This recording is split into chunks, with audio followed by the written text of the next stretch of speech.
हा व्हिडिओ त्या लोकांसाठी जी लोक रिलेशन मध्ये समोरच्या व्यक्तीचा विश्वास तोडतात, एखादी चूक करतात आणि पुन्हा स्वतःच्या स्वार्थासाठी ते रिलेशन टिकवण्यासाठी सतत त्या व्यक्तीला सॉरी बोलतात, त्यांच्यासाठी.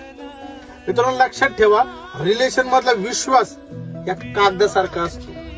ज्यावेळेस रिलेशनची सुरुवात होते आणि जोपर्यंत समोरच्या व्यक्तीचा विश्वास तुमच्यावर असतो तोपर्यंत ते रिलेशन या कागदासारखं सरळ आणि एकदम क्लीन असतं.